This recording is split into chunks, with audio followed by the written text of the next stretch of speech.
Hey, welcome back! Today, we are diving deep into the incredible world that's inside every single one of us, the gut. You know, it can be a place of perfect harmony, or, let's be honest, sometimes it can feel like a bit of a war zone. So we're going to open up the modern medicine toolkit and take a look at the powerful and sometimes surprisingly clever drugs that are designed to bring peace and order to our entire digestive system. So how do you actually do that? I mean, how do you put out a persistent, painful fire that's burning deep inside your intestines? And then on the flip side, how do you get things moving again when your internal highway is just at a complete and total standstill?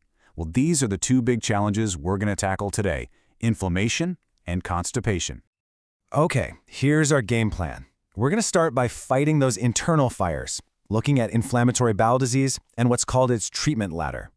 Then, we'll switch gears to solving gut gridlock, breaking down the 4 main strategies for getting things moving. And to wrap it all up, we'll look at some very clever tools that have some very special jobs. All right, first up, let's talk about fighting those internal fires. To do that, we have to get a handle on what inflammatory bowel disease, or IBD, really is. You see, IBD isn't just a fleeting stomachache. It's a group of chronic, long-term conditions. You've probably heard of Crohn's disease and ulcerative colitis.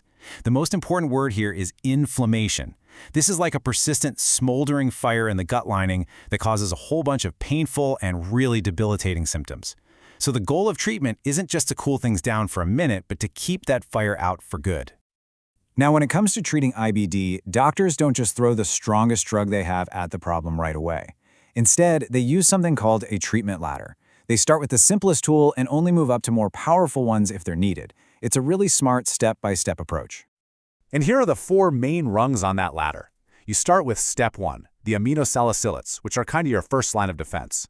If a sudden fire flares up, you move to step 2, glucocorticoids. For long-term management, you climb up to step 3, immunosuppressants. And at the very, very top, for the toughest cases, you've got the highly targeted biologicals. So that first step is actually pretty ingenious. The original drug, sulfasalazine, was basically a Trojan horse. It packaged the anti-inflammatory medicine, which is called 5-ASA, with another molecule. This whole package could travel safely through the stomach, but once it got to the colon, the gut bacteria would break it open, releasing the medicine right where it needed to be. Brilliant, right?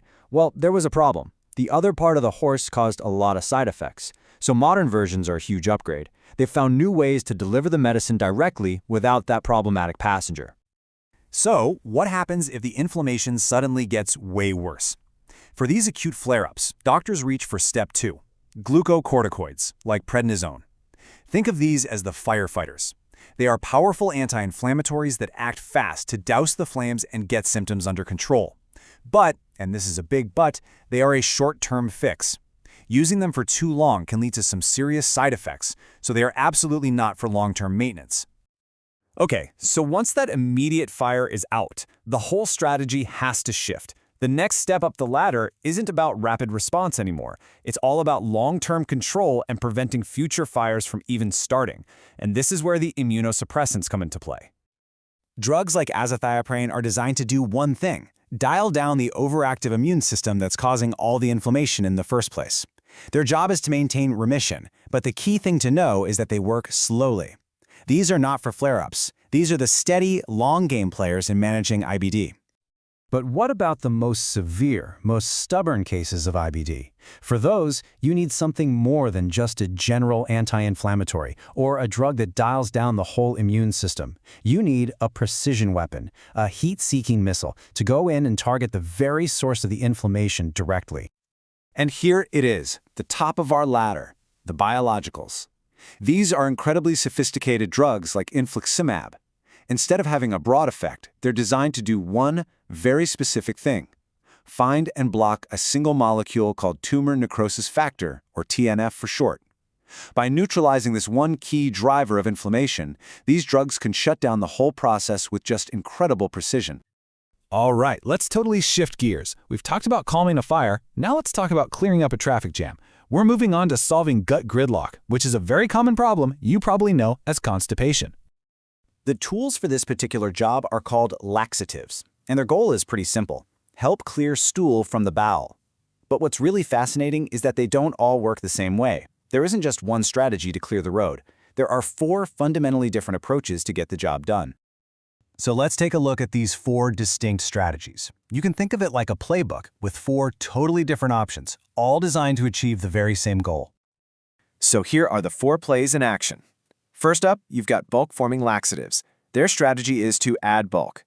They're basically like little indigestible sponges that soak up water, swell up, and create a larger, softer mass that's just easier to pass. Second, you have stool softeners, which soften the roadblocks by letting water and fats get in there and soften things up. Third, the stimulants. Their strategy? Push things along by directly stimulating the gut muscles to start contracting. And finally, osmotic laxatives, which act like water magnets, pulling fluid from the body right into the bowel to get things moving. Let's just peek under the hood for a second on those stimulant laxatives. How do they actually push things along? Well, it's a cool little chain reaction. They block a specific pump in the gut wall, which causes water to flood into the bowel. This new increased fluid volume physically stretches the gut, and that stretch is what triggers the muscles to contract and get things going. It's like a direct chemical poke to get things moving. Okay, now for the truly amazing part. Most of the time, these drugs do exactly what you'd think they do. But sometimes, a seemingly simple tool can be used for a surprisingly complex and even life-saving job. To really get this, we need to quickly talk about a condition called hepatic coma. This is what happens when the liver fails and it can no longer clear toxins out of the blood. One particular toxin, ammonia, builds up to dangerous levels and can have a severe effect on the brain. It's an incredibly serious situation. And the solution is, believe it or not, a laxative. Specifically, lactulose, one of those water magnets. So how does a laxative help with a brain condition? Well, it's brilliant. In the gut, bacteria break down lactulose into acid. This acid then changes the toxic ammonia into a form that can't be absorbed by the body. It literally traps the poison in the gut so it can be safely removed instead of ever reaching the brain. Just an incredible bit of chemistry. And that really brings us full circle, doesn't it? From managing these chronic fires with a step-by-step ladder of treatments to clearing up temporary traffic jams with one of 4 different strategies, the core principle of medicine is the same. Find the right tool for the right job. So let's just quickly recap our key takeaways. We saw that IBD treatments are like a ladder, starting broad and getting more and more precise. We learned that laxatives aren't all the same. They use 4 unique strategies to get the job done. We saw that understanding how a drug actually works is key. And finally, we discovered that some pretty simple drugs can have these incredibly clever and life-saving alternative uses. And all of this leaves us with one final thought. We've seen drugs that can target single molecules and use the gut's own chemistry to solve problems. As this medical toolkit gets more and more precise, are we heading toward a future where treatments are personalized not just for a disease like IBD, but for the unique environment of your individual gut? It's something to think about. Thanks so much for watching.